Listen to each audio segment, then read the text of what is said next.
Well, hello again. Welcome to Horror in Detail. Today we are going to share Skinwalker encounter stories. First story. This story was shared by you/Pengani. My Skinwalker experience. I've seen a lot of posts about Skinwalkers lately, so I thought I'd share my own story. Back about 10 or so years ago, my good friend and I would occasionally take trips to her family's property out in the middle of nowhere. It was fairly remote. You had to drive up a dirt road a few miles and couldn't access it unless you had a key to the chain on the gate. There wasn't anyone around for miles. All that was there was a trailer they had towed up and left to sleep in. The feel out there was always a little off.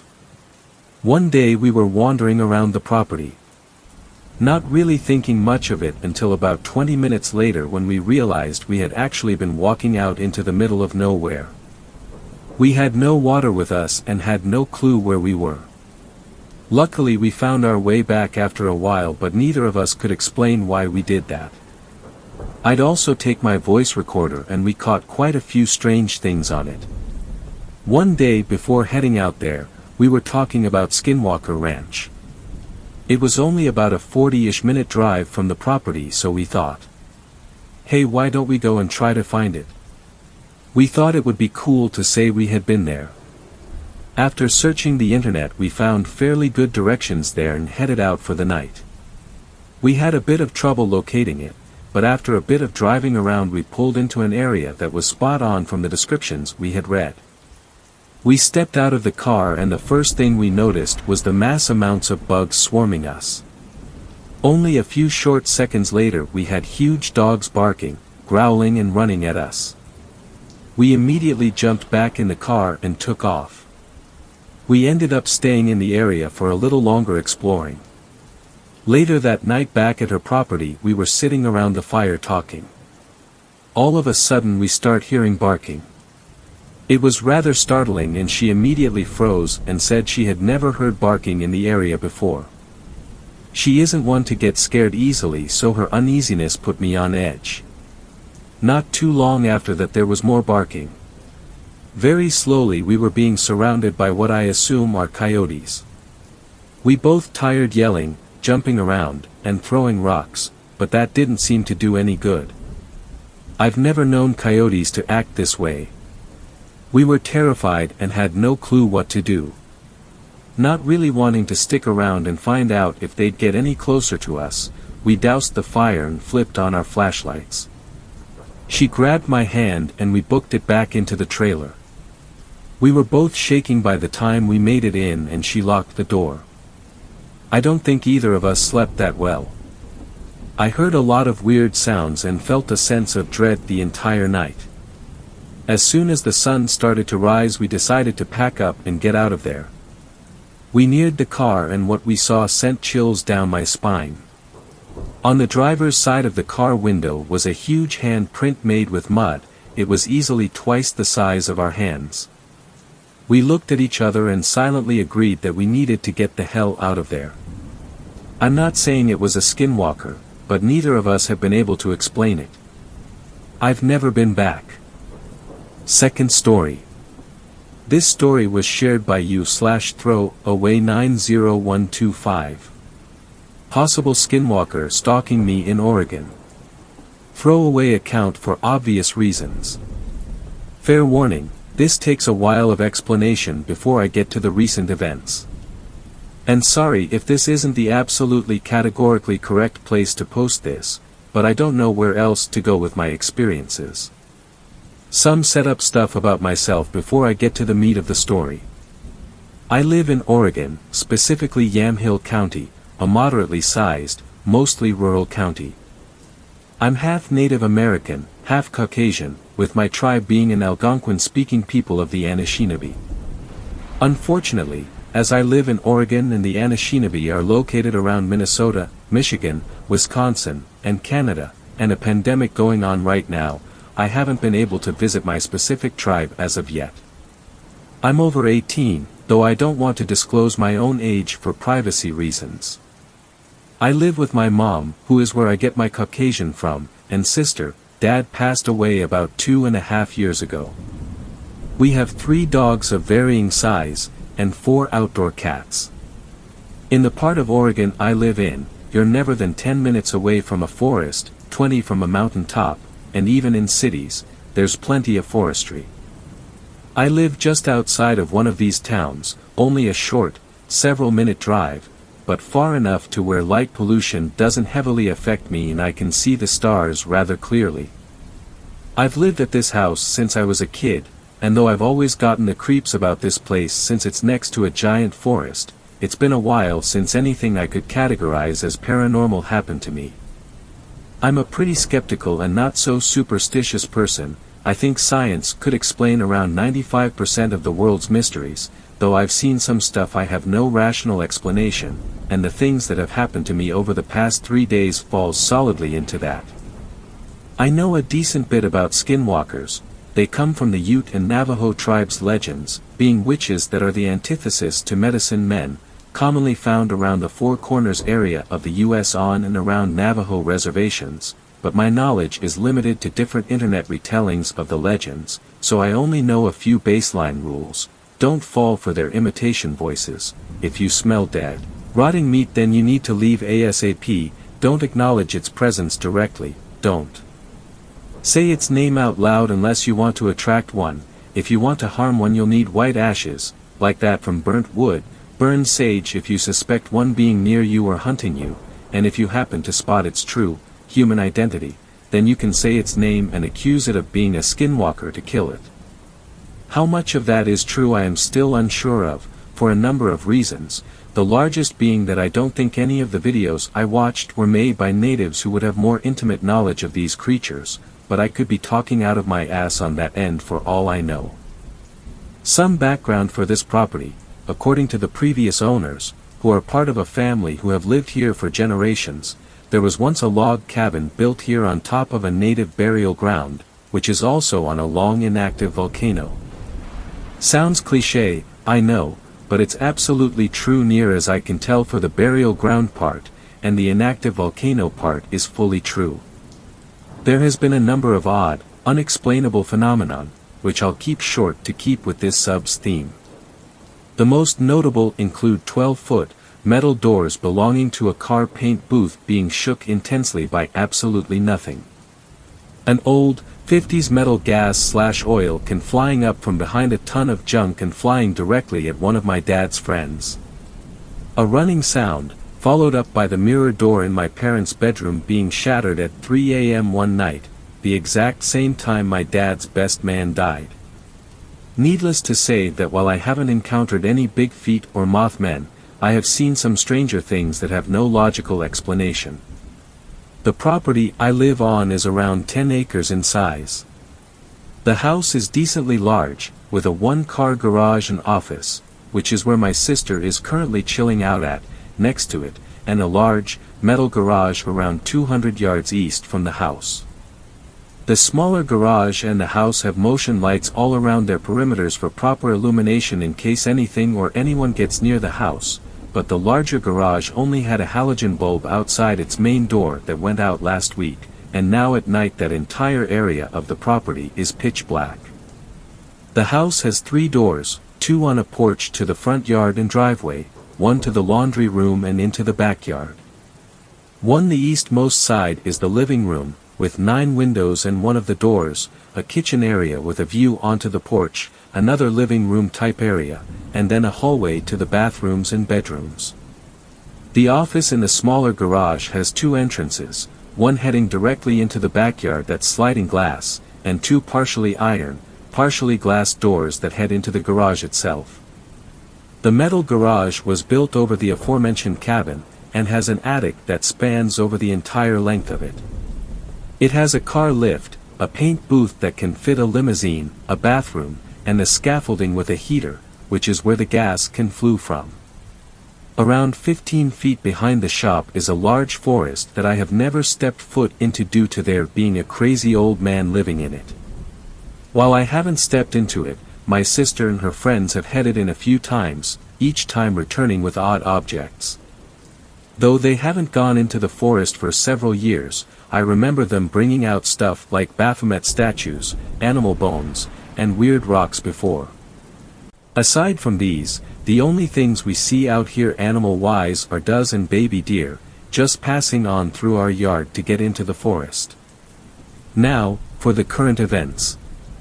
Around 4 a.m. on Saturday night, I was preparing to go to bed out in my family living room. My room is painted black, and being the summer here, it gets ridiculously hot at day, and I don't have a good AC at the moment, so I'm sleeping out in the living room. As I was about to sleep, I heard the cats fighting, something not too odd, they're mostly males and get pretty riled up. But then I heard something else, 3 distinct knocks on one of my front doors. This immediately freaked me out for a few reasons. For one, it was 4 a.m. and pitch black outside, and these were knocks far too loud for an animal to make, and sounded far too high for them either. Second, my motion tracker lights were still off. After the knocking, my dogs headed towards the other front door. This one is partially iron, partially glass, like those on The Office, and lost their fucking minds with barking, something they only ever do when they see something they don't recognize. I locked all my windows, closed all the blinds, and just sat on my couch bed. In my living room, facing out towards the front yard, there is a half-circle shaped window with no blinds that allows me to see when the motion trackers turn on or off, and I sat, staring at this window for about an hour and a half until they finally came on, and the sun came up. I didn't have the courage to look as to what caused the lights to trigger, but from the stories I've heard of skinwalkers, I wasn't gonna take a single risk. The next morning, I asked my mom if she had heard a knocking on the door, to get a disturbing answer from her and my sister. My mom had also heard the knocking, but also heard it on her windows to the bedroom, and my sister heard it knocking on the sliding glass door to the office. I knew then that this was something that had knocked multiple times, as there is no way I could have mistaken the tapping on my door for something tapping on my sister's door. While the sun was up, my sister and I bought some sage, since from what I know it wards off skinwalkers, but my mom misplaced it before we could burn it. By the time we realized we couldn't find it, the shop we went to had closed, so we had to just hope nothing worse would come that night. The second night was much more disturbing than the first. While I didn't spot anything, I heard a loud, ambient noise from the woods. The nearest broad comparison I could make is like how a city sounds at the dead of night when there's construction, but this sounded more natural in origin, in some odd way. Another, much more niche comparison would be the song Cave of the Past from Earthbound, as it's the only song I can think of that fit the ambience. I heard this ambience for around half an hour while I walked my dogs in my front yard, and while I wanted to just stay inside and drown out my paranoia with some anime, my mom had me take out the dogs, claiming that there's nothing out there that could harm you, in spite of the fact that she had heard the knocking the night before. As I was walking the last dog, I heard something from the forest to the east, chanting. I only heard about one short sentence in some dialect I couldn't discern, but that was all I needed to hear in order to head inside and lock everything up again. From there, I could hear the ambience even inside my house, and was up again until the sun crested over the hills. One more thing about this night though, there was a light that refused to go out. It was one of the motion trackers on the one-car garage, and each time I would look out at it, I would see nothing, but yet it stayed on all throughout the night. Finally, tonight. I woke up late, as staying up until sunrise tends to do, so I forgot to get sage before I headed to work. Once I came home from work it was already dark out, as I get off by the time the sun is setting. Around 2 a.m., I was taking out my dogs for the last time. Tonight there wasn't any ambience or chanting, and I stayed strictly to the small plot of yard directly in front of my house, but as I was once again taking out the last dog, I heard a noise to the east, and this scared the shit out of me. It sounded like something large had been knocked over or thrown down, something that was loud enough for me to hear hundreds of yards away. Immediately, I turned towards the noise, and tugged on my dog's leash to drag them inside, keeping my back to the illuminated sections of my yard while I went inside. I've locked my doors, my car, and all other things I can, and have tried ignoring everything, but I feel that I need to find help now. These events are slowly escalating, and I only fear that tomorrow could bring a full-on encounter. I've been unable to sleep again thanks to this, and the fact that it's happened 3 nights in a row. Now, while I think it could be a Skinwalker, I think it could also be a Wendigo. They're similar, and Wendigos come from Algonquin-speaking tribes, of which my tribe is part of. If it was the latter though, I have a hunch it would have made itself more known already, whereas with a Skinwalker, methinks it could be trying to lure me out to the darkness of the shop. I've been trying to get a hold of a medicine man here in Oregon, but all I can find on Google is old articles, almost as if it refuses to let me find the help I need so desperately. If anyone knows where I can find one to come bless the house and the property, I would be elated to get this over with. These past few nights alone have been hellish, and I would rather not have to see what I've heard described many a times for myself. Thanks for reading if you've made it this far, and any advice is welcomed. I swear, this entire story is true, through and through, and I just want peace out here. Third story.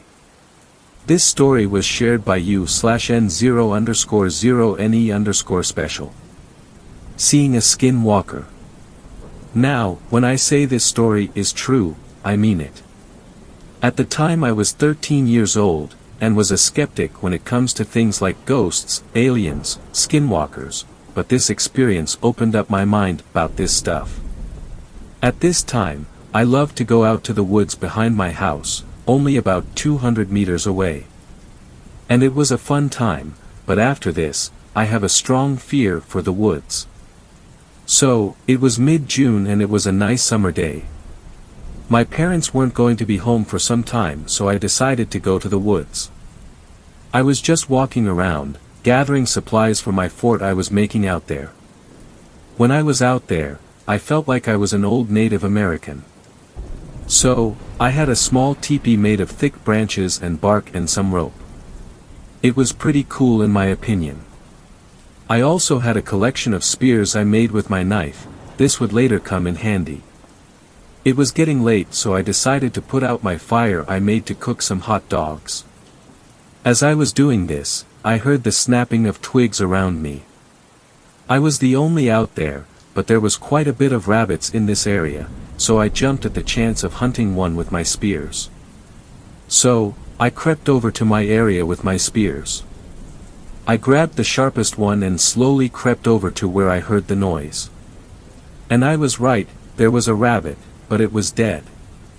It was fresh blood and I was starting to worry. Just as I turned to run back to put out my fire, I heard my name being called, but it was distorted. It almost sounded like a screech, to be honest. I was scared, but stupid 13-year-old me wanted to investigate.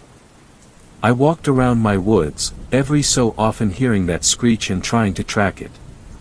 Eventually, I hit the edge of the woods, which was surrounded by field. Those of you who live in Ohio may know what I'm talking about. The fields with random patches of woods in them. But what I saw scared me shitless.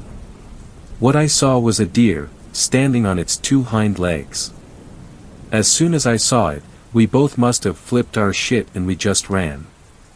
I ran back to my teepee, put out the fire, grabbed my satchel, and just ran as fast my 5-foot self could.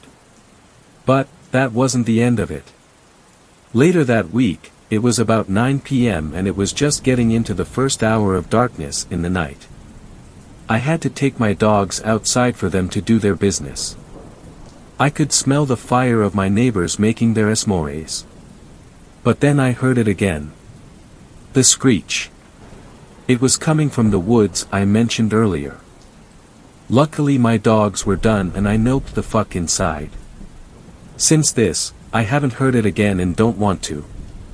Fourth story. This story was shared by u/Sarah Hemhans. A Skinwalker is killing our cattle. My family has owned the property we live on for nearly 300 years now.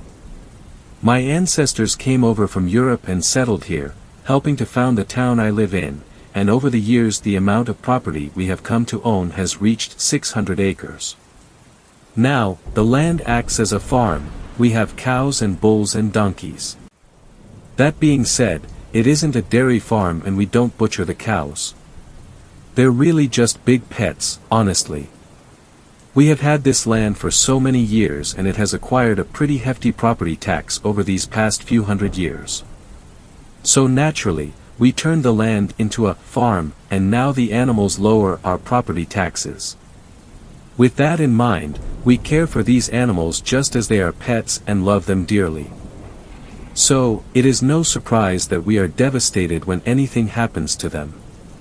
Occasionally they will get old or sick and have to be put down, or they die naturally, which we have a vet that comes and takes care of them when that is the case.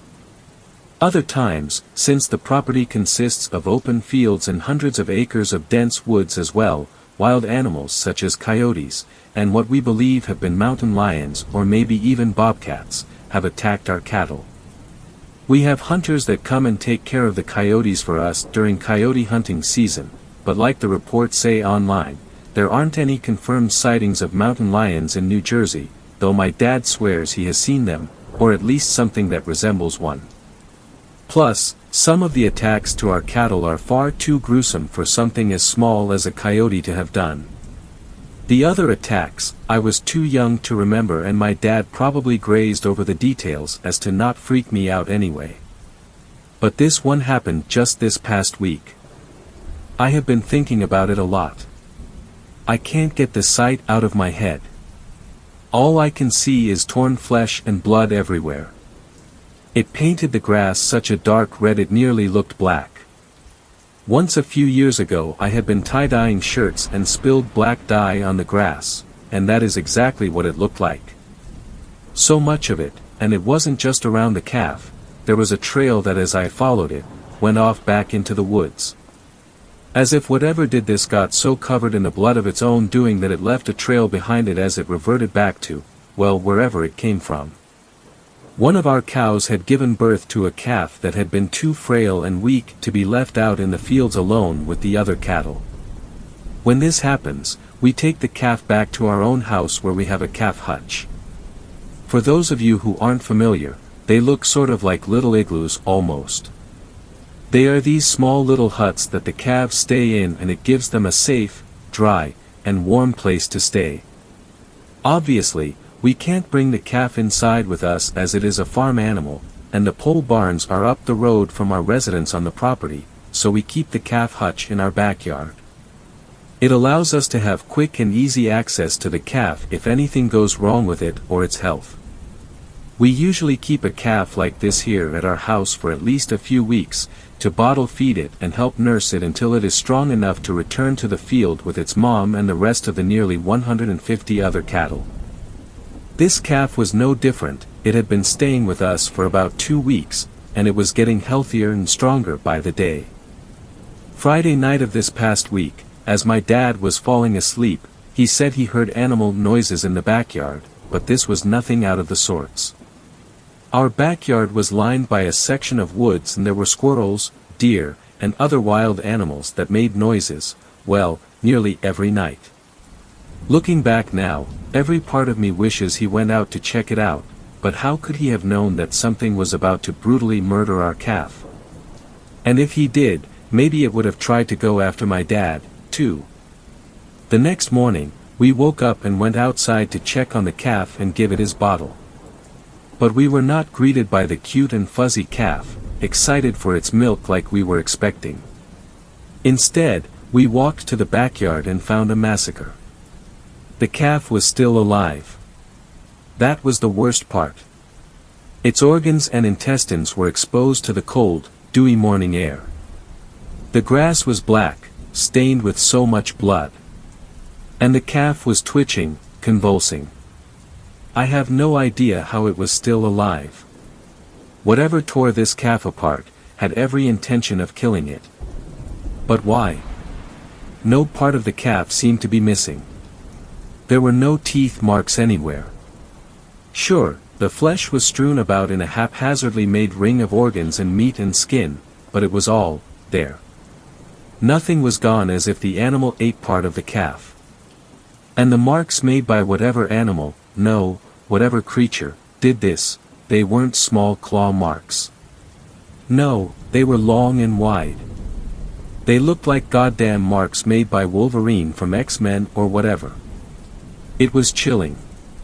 My dad said he had to put the poor thing out of its misery, but I already knew that was going to be the case at first glance of the calf. There was no way, by science and medicine, even by magic or miracles, that this calf could be saved. It was a corpse, still barely alive, but it was a corpse. I couldn't watch. I didn't want to see this animal go through any more pain or torment. Plus, when an animal dies, it only convulses and writhes around more for a minute or so after it dies. I couldn't bear to see that. So, I followed that blood trail that I mentioned earlier. Whatever this was that murdered the poor baby cow, it had left a trail back into those woods on the border of our yard. And not like a trail of dragged blood, but a trail of bloody footprints. Yes. They were footprints, not paw prints from a coyote, wolf, mountain lion, bobcat, or any natural wild animal. Instead, they were footprints of human-esque feet. They were elongated, and I could even see talons, or claws maybe, where the bottoms of the toenails might have touched the ground. Whatever it was that did this, though they resembled feet of a person, it was not a person. It was not a wild animal. But it was somewhere in between. A skinwalker is my best guess. This land that our property lies on, from what I vaguely remember being told from when I was a child, was once the land of native people. Maybe I should find out more from my dad. If you guys are interested, I'll try and do my research on the land and find out more about what it used to be before my ancestors turned it into our property. Fifth story. This story was shared by you/Christina Rose 88. Skinwalker encounter at my grandparents' cabin. My grandparents have a cabin in a town in Pennsylvania, south of Scranton. Every summer we usually go up for a few weeks as a family event, ever since I was little.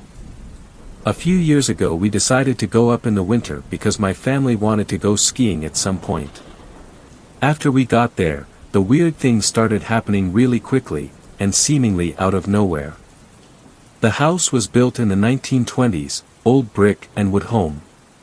The doors are these giant, almost church-looking doors, and the style of the home is very medieval, definitely adding to the creepy vibes of the home.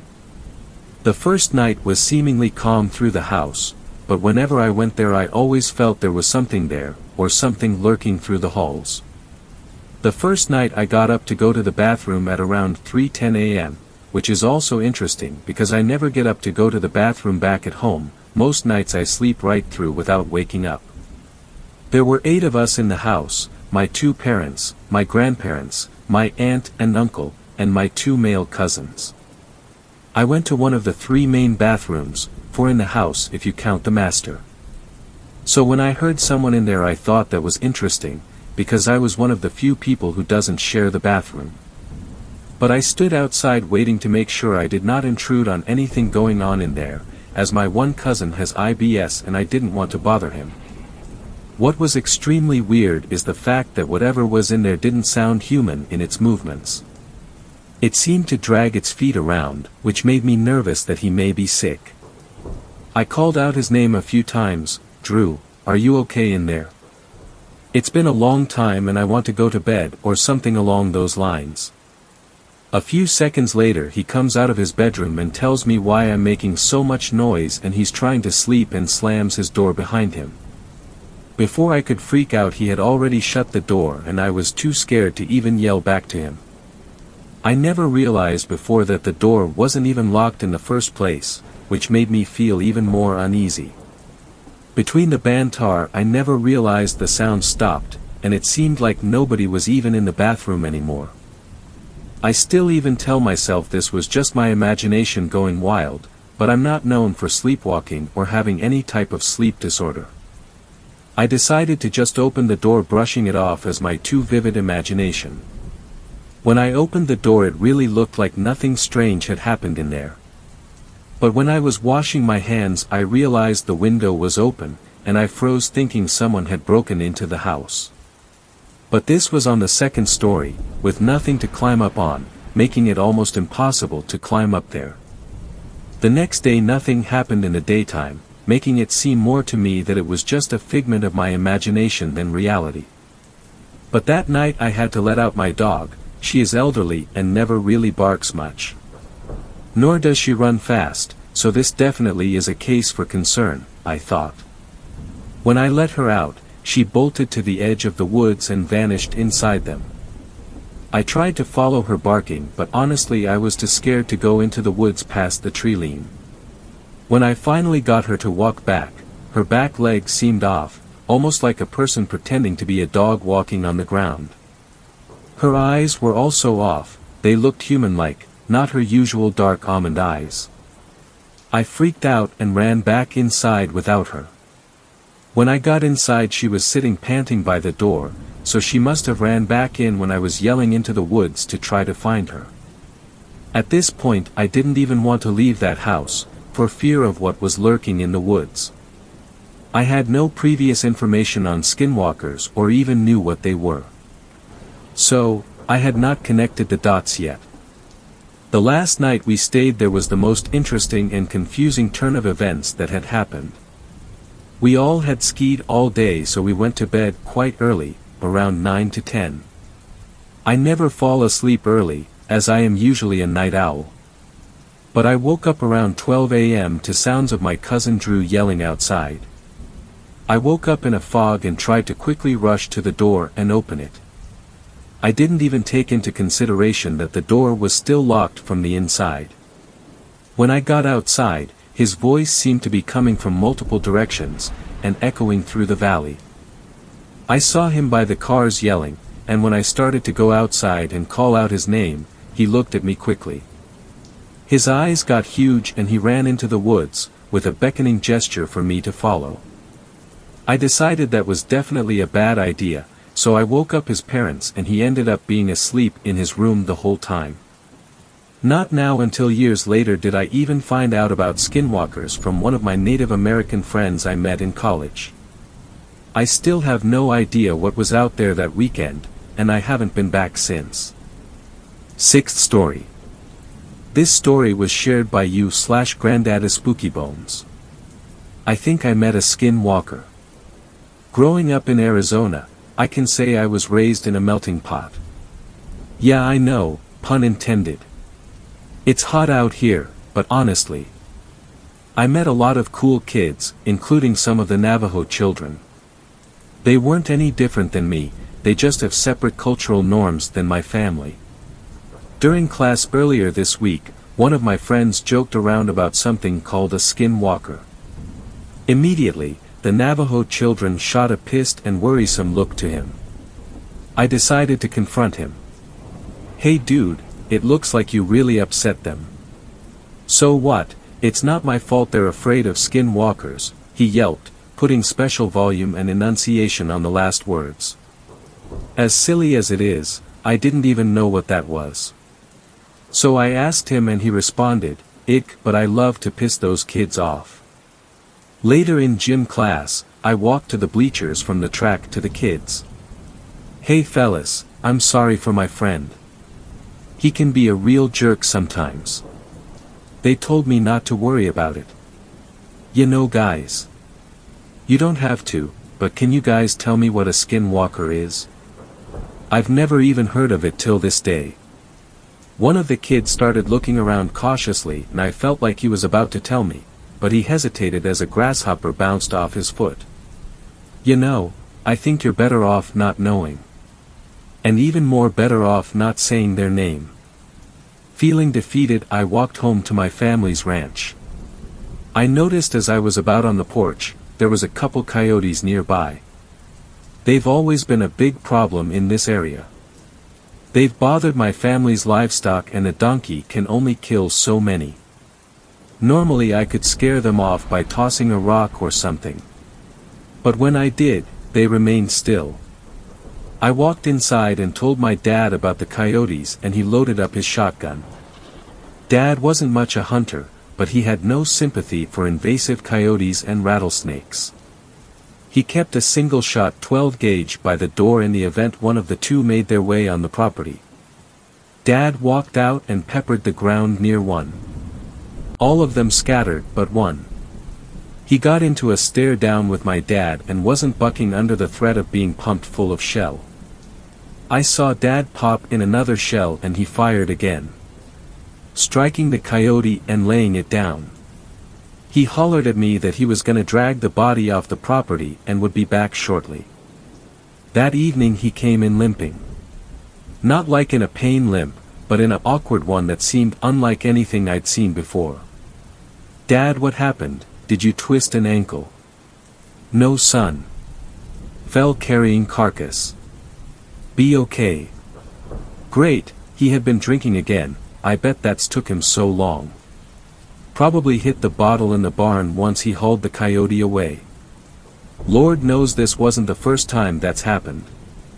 I figured while he was drunk, I could ask him about skinwalkers. Dad was pretty superstitious, which makes sense why he wouldn't try to scare me with ghost stories. "Dad, someone at school said something about skinwalkers and I've never heard of such a thing. Do you know anything about that?" He instantly sobered up. "Well, listen here, boy.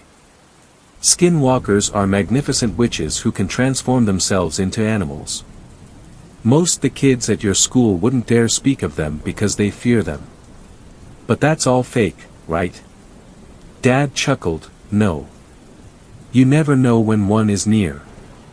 Could be any animal, some of the ones can be insects, people, they are masters of disguise."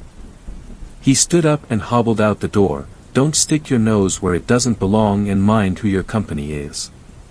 He then walked back out the barn. Later that night he walked in and took his boots off. "Hey Dad, I'm sorry for bringing up skinwalkers. I know you've worked hard all day and don't have time to answer questions." "Son, what are you talking about? Did you fall asleep?" "I hauled the coyote off and loaded it on the trailer to take for a proper burial. I just pulled in." Seventh story. Skinwalker took my cousin. When something like this happens, it happens out of absolutely nowhere with no warning. It's not some horror movie or story where you know something is about to happen. I'm going to describe what I felt and what I saw. I've been looking for somewhere to share this and hopefully, someone can tell me what happened. I had never heard of Reddit or skinwalkers or anything before this happened. I wish I could say something cliché like I was on Skinwalker Ranch or my grandma is a Navajo or some shit like that, but I can't. I had never heard of the Navajo Indians or skinwalkers or anything, and I sure as hell didn't believe anything like that existed or even gave a fuck about it. I am 16 years old and this happened this summer, June 9, 2018. I grew up in the suburbs near Atlanta, so I had a completely normal life until this happened. I was off of school, so me and my dad went up to Denver to visit my uncle and aunt and my cousin. I have no other cousins my age except for this one, so we were pretty close and kept in touch often. His name is Charlie, but we share the same last name cause his dad is my dad's brother, so I won't use our last name. Charlie was pretty big on mountain biking, so he wanted to take me to some mountain biking trails in Apex Park. The trails are not far away from civilization at all, and we weren't even going to spend the night there. We went down a few trails, everything was fine, and we passed some people, so we weren't alone. Absolutely nothing sketchy went down. It was hard to keep up with him, but he slowed down for me and we had fun. It was around 6 p.m. and we were heading back to where we parked. Charlie was 18, so we drove ourselves. This is the part where everything goes to hell. We are riding back, Charlie is maybe 20 feet ahead of me. Then the smell hit me. God, the smell. It was disgusting. At first, I thought maybe we passed a dead animal or something. It was more metallic though, and it was very heavy in the air. Charlie stops but doesn't get off his bike. I slow down and stop next to him. He looks at me with a disgusted face. Do you smell that? What the fuck? The smell started to get stronger. It was so strong that I felt like gagging. Looking back, I wish that I had felt something watching us, or at least any indication that something was not right, so that we could have left or found somebody. I guess Charlie had heard stories about these things, cause I saw his face change from disgust to absolute fucking terror as the realization hit him. In less than 1 second from him saying that, something went by so fast and tore him off that bike. I did not see it because I could barely process what the absolute fuck was going on. I was still on my bike staring at the place he just was. Chills flooded my body so fast that my vision went black even though my eyes were open. Then the adrenaline hit me. My brain pounding, but I had no thoughts. I didn't scream. Then I fucking looked up. It was right there. So fucking close to me. It looked down at me because it was huge, maybe a couple feet taller than me. I wish I could tell you I didn't get a good look, but it's always crystal clear in my memory. It was like a wolf, but standing upright like a person. Its fur was matted and greasy and fucking disgusting. But that wasn't what I was looking at. It had Charlie's face, smiling at me. The closest thing I can describe my reaction to is when the people in Bird Box see the monsters. God, I am crying writing this right now. The smile was pure evil but indescribable. Its mouth was way too big and it was literally smiling from ear to ear. Then the eyes. Oh God, the eyes. They were pure black but not glossy. Like the black that absorbs 99% of light. At first, I couldn't even tell if he had eyes, but they were blacker than empty, if that makes sense. It is very hard to describe this. It wasn't breathing, just standing absolutely still. I could feel the strength radiating off of it. Like a power not of this earth. There was no sign of Charlie anywhere. No screaming. Nothing. I knew I was next. I knew 100% I was going to die. My eyes flooded, but it wasn't like I was crying. The pure fear and chills just made my tear ducts run. Suddenly it dashed away so quick I felt and heard the air rush around me. I felt someone grab my shoulder. Kid, are you okay? It was a fit guy in his mid-40s and his wife. I hadn't even heard them approach. Keep in mind that from Charlie saying, "Do you smell that?" to this guy grabbing me on the shoulder was about a 10-second span. All the things I just described were the emotions that were flooding me in that time, not actual thoughts. Then it hit me. I couldn't speak, I was gasping for air, my head pounding, vision blurry. Are you okay, kid? I just cried and I was trembling so hard the guy thought I was having a seizure.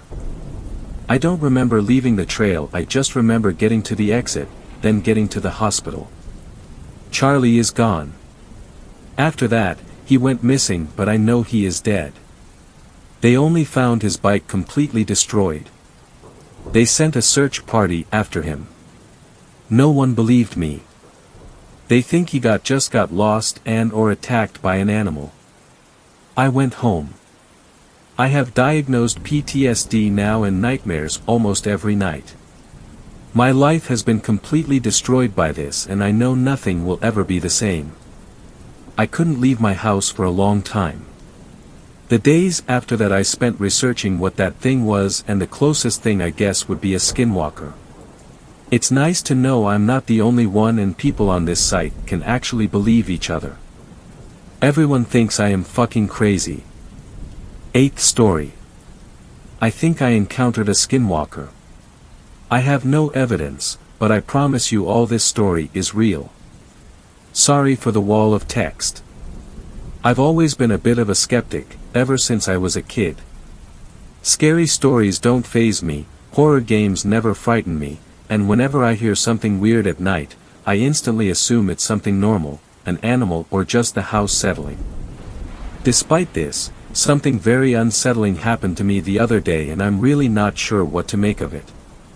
I think it's the first time in years I've been genuinely frightened. I live in a forested area, in the US. Me and my girlfriend live in a large cabin, and although there are roads nearby, our nearest neighbors are at least a kilometer away. We also have 2 cats, one of which sleeps in the bedroom with us, whilst the other often goes out at night and does whatever cats do when they're out of sight. Anyway, I like to stay up late at night and sleep late into the morning, whereas my girlfriend's an early bird. It was about 1 in the morning, and I was watching crappy TV in the living room whilst my girlfriend slept in the bedroom. I was beginning to grow tired when I heard something outside, near the cat flap. For clarity, our cat flap uses an electronic chip so only our cats can use it. I assumed it was just one of the cats coming into or leaving the house, and I ignored it. Then I heard it again. It sounded like something thudding against the flat. It happened several times at random intervals, until I lost my patience and decided to just go and open the door. Clearly the cat was having trouble getting in. I never thought about it at the time, but this was weird because we feed our cats well, and they're very lean rather than chubby.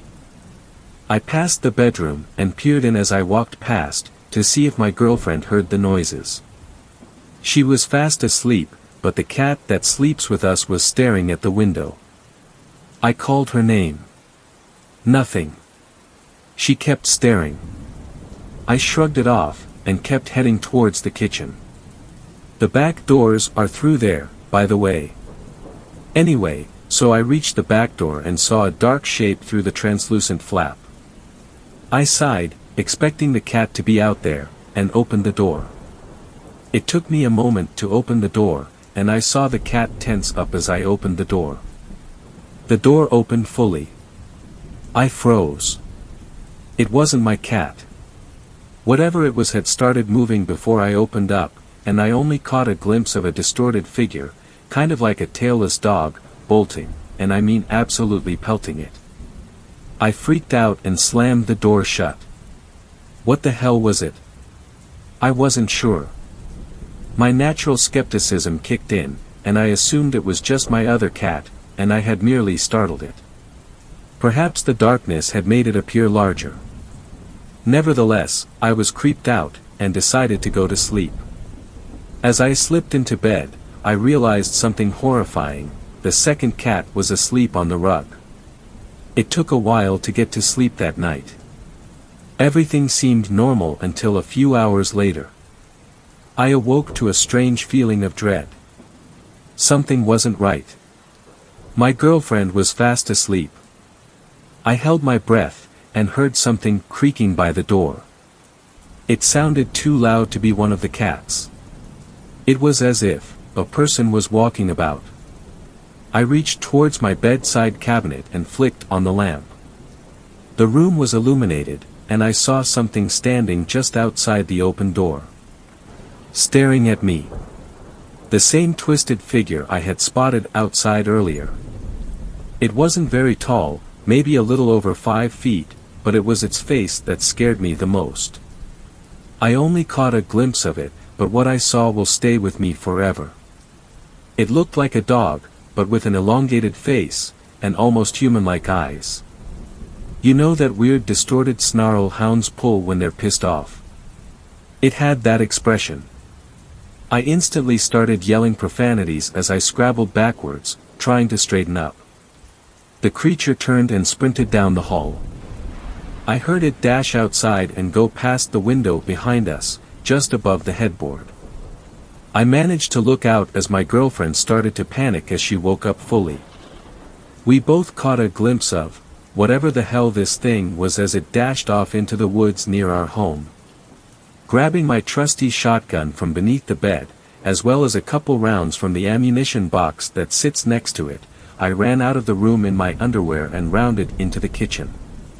The door was open. I'd forgotten to lock it when I saw the thing originally.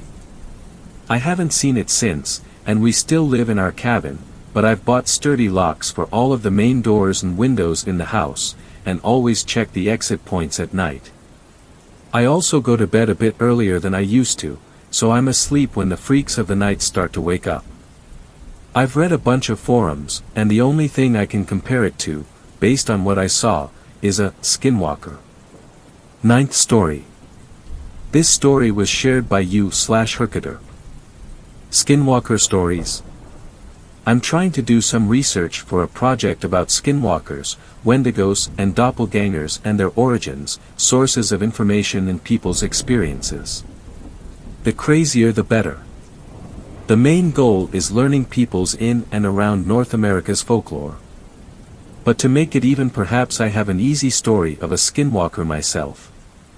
Disclaimer: I have no idea what I saw, I just described it to a friend, and skinwalker was the term he used, and showed me a picture, and both me and my wife, who was there with me, jumped out of our seats because it was nearly a perfect representation of what we saw. Also, again, this is a super simple story. Late August last year, my wife and I decided to take a trip to Fredericksburg, TX, to celebrate our engagement. We were there for wine tasting, beer houses, and cute knick-knack shopping. The casual/vanilla fun stuff we die for. If you haven't been and can, do go. It's great.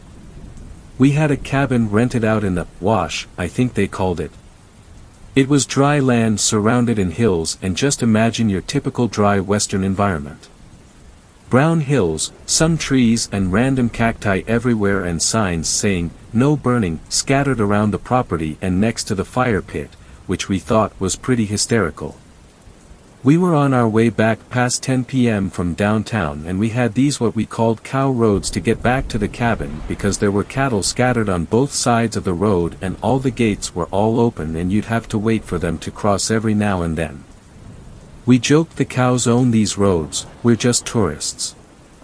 This is all to say, we were driving slowly because God forbid a cow walked in front us, I'd one total my Jeep, but worst, hurt or possibly kill someone's cow, and it left us open to what happened next.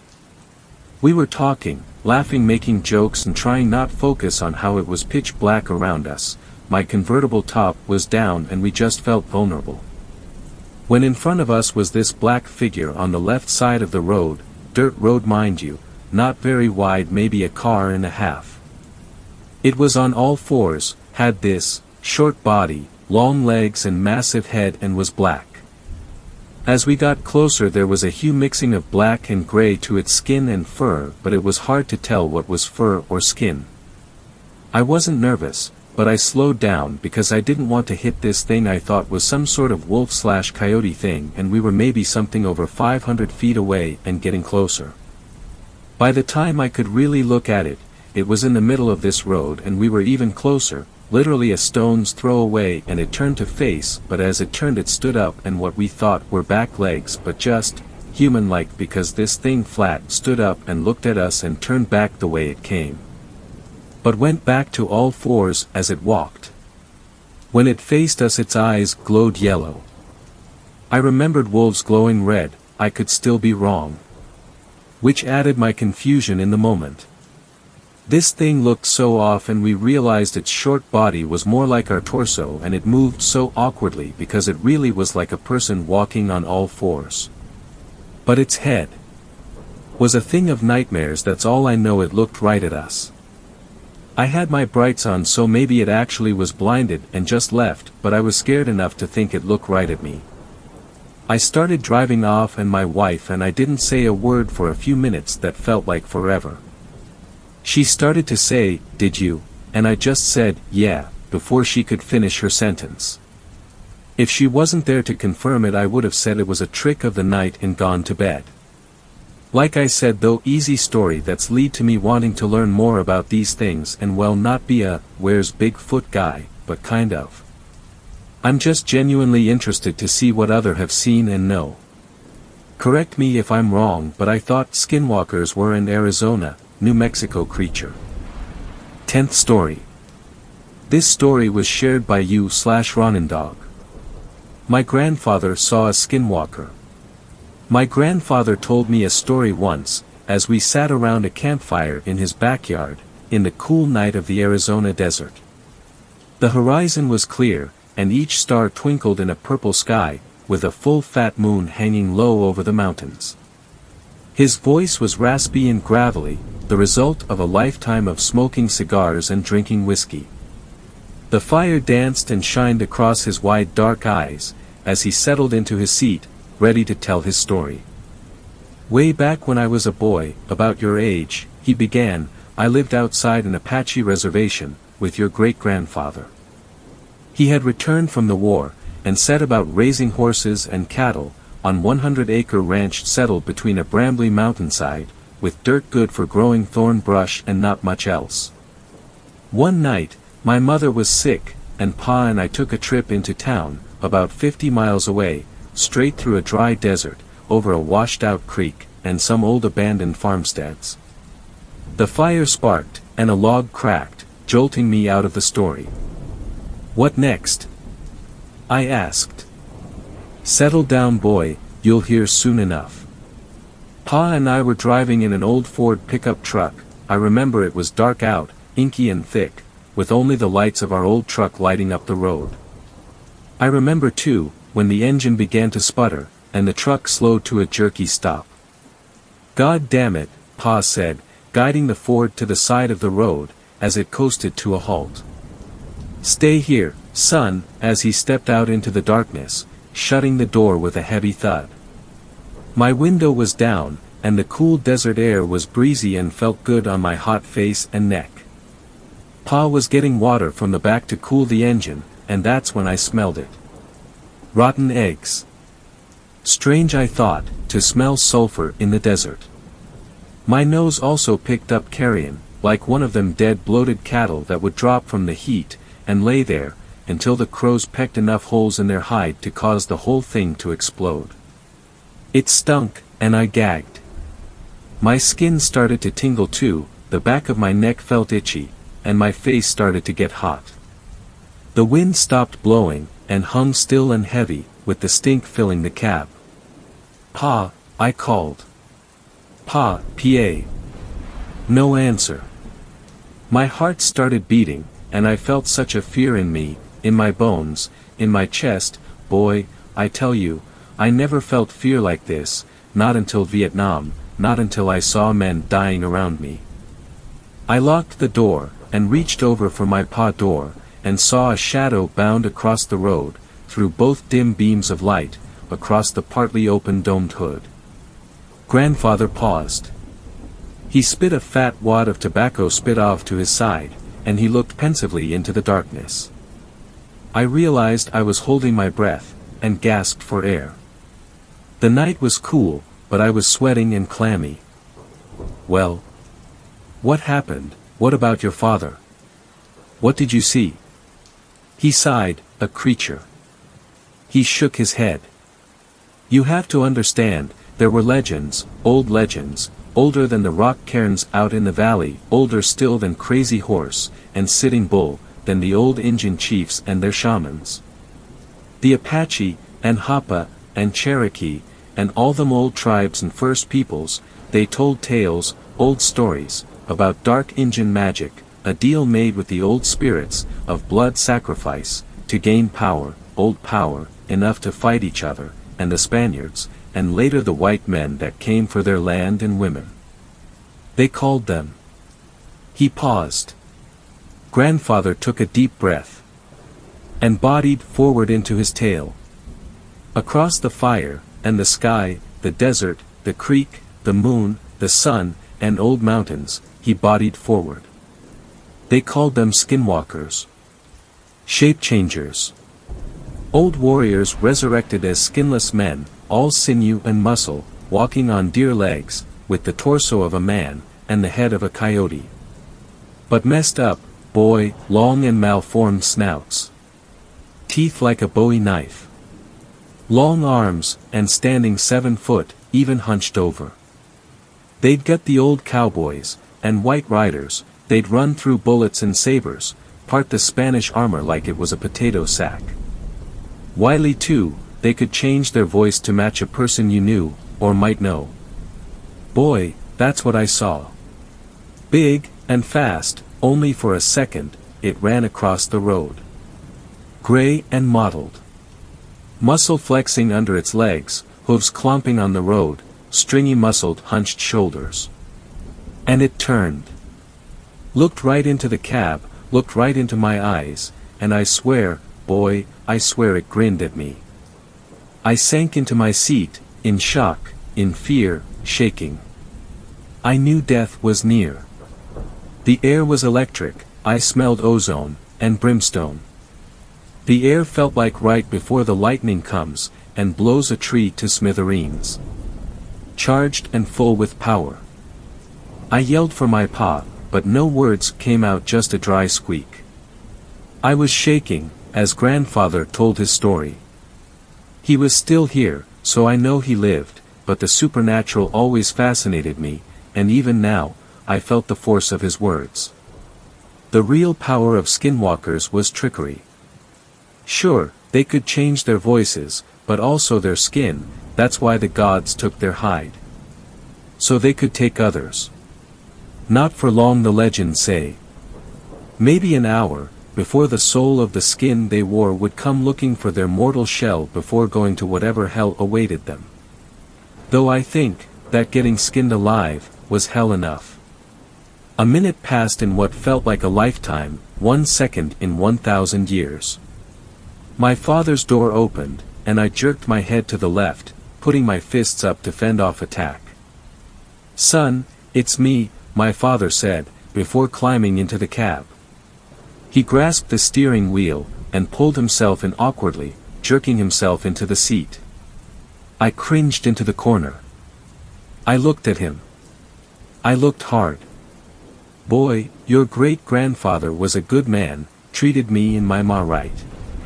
He fought the Nazis and saw the worst of man in Poland when he freed all them camps.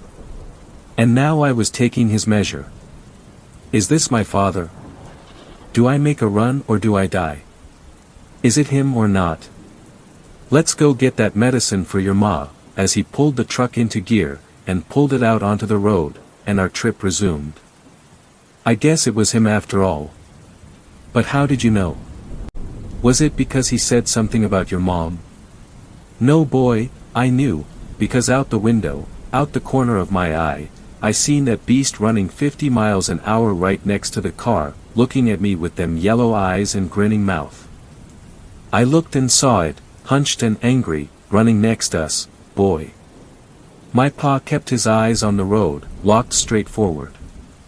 "Son," he said, "don't look at it, don't look at it." That's how I knew, boy. Thanks a lot for watching the video till the end. Subscribe to our channel Horror in Detail. Drop your opinions/suggestions in the comments section, and like the video as it helps with the YouTube algorithm.